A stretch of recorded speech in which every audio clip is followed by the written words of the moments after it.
दोस्तों, आज हम बात करने वाले हैं सीआरपीसी 125 के बारे में। ये जो आप देख रहे हैं मेरे सामने, ये है क्रिमिनल मेजर एक्ट और इसमें हम लोगों को 3 एक्ट हैं। Code of criminal procedure and Indian penal code and Indian evidence act 1872। चलिए चलते हैं अब सीआरपीसी 125 पर।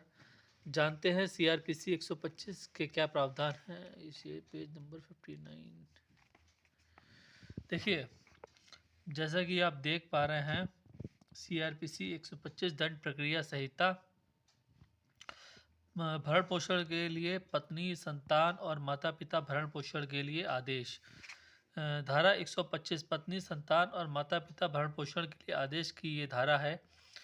यदि पर्याप्त साधन वाला कोई व्यक्ति, यानी कि पति का पर्याप्त साधन वाला होना आवश्यक है, अपनी पत्नी को जो कि भरण पोषण करने में असमर्थ है और भरण पोषण करने में असमर्थ है, या अपनी अभ्यस्त संतान, चाहे विवाहित हो या ना हो, अभ्यस्त होना बहुत ज़रूरी है भरण पोषण पाने के लिए, या विवाहित पुत्री विवाहित पुत्री भी मांग सकती है अगर वो शारीरिक या मानसिक रूप से असमर्थ है तो, और या उसके माता पिता जो अपना भरण पोषण करने में असमर्थ हैं, तो वो भी भरण पोषण के हकदार हो सकते हैं।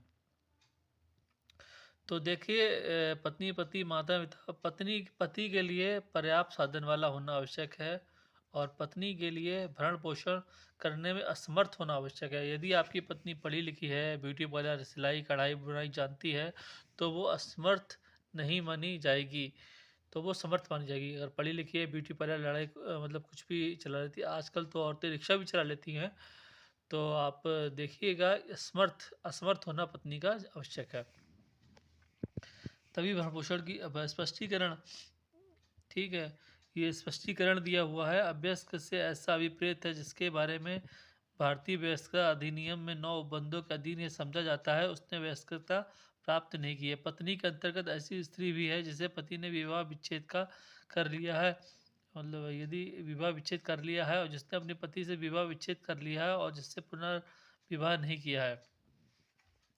ठीक है, अब 125 की धारा 2 पे आते हैं। भरण पोषण के लिए, अंतरिम भरण पोषण के लिए ऐसा भत्ता या कार्रवाइयों खर्च का आदेश की तारीख से यदि ऐसा दिया जाता है तो भरण पोषण, अंतरिम भरण पोषण की कार्रवाइयों के खर्चे के लिए आवेदन की तारीख से दे होगा। ठीक है, डेट ऑफ द एप्लीकेशन से ये दे होगा। 125 बटे धारा 3 के अनुसार यदि कोई व्यक्ति जिसे आदेश दिया गया है आदेश का अनुपालन करने में असफल रहता है तो मजिस्ट्रेट तो ग्रहदाता वारंट जारी कर सकता है। ऐसी रीति में उपबंधित है उस वारंट के निष्पादन के प्रत्येक मास के न चुकाए पर भरण पोषण के, अंतरिम भरण पोषण के भत्ते कार्रवाई जैसी भी स्थिति हो, ऐसे भाग के लिए व्यक्ति को 1 मास की अवधि के लिए यदि हो सके, यदि चुका दिया जाता है तो उसको कारावास का दंडादेश दे सकता है।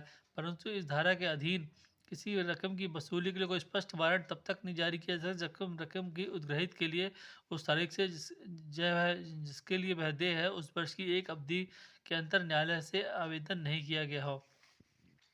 चलिए अब चलते हैं सबसे मज़ेदार पॉइंट पे। 125 की धारा 4 के अनुसार, ठीक है, यदि कोई पत्नी अपने पति की इस धारा के अंतर्गत अधीन भरण पोषण या अंतरिम भरण पोषण के भत्ते की कार्रवाई की जैसी भी स्थिति हो, प्राप्त करने की हकदार नहीं होगी यदि वह जारता की दिशा में रह रही है। यानी कि यदि वो किसी जारता का मतलब है किसी के साथ रिलेशनशिप में हो या एडल्ट्री में रह रही है, किसी और पुरुष के संबंध में हो, तो उसके जारता में दिशा में रह रही, तो वो उसके भरण पोषण के भत्ते की हकदार नहीं होगी।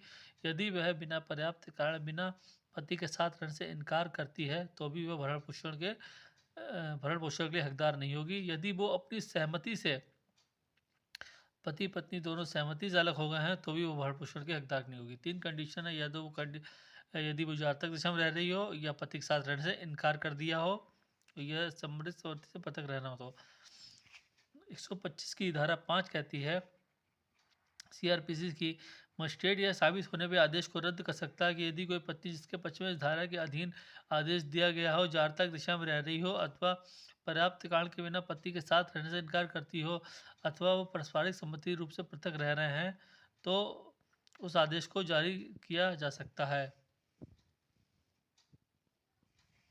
तो ये आपने देखा, ये है टोटल एक धारा 125, धारा 125 का पूरा आपने पढ़ा और जाना धारा 125 क्या है।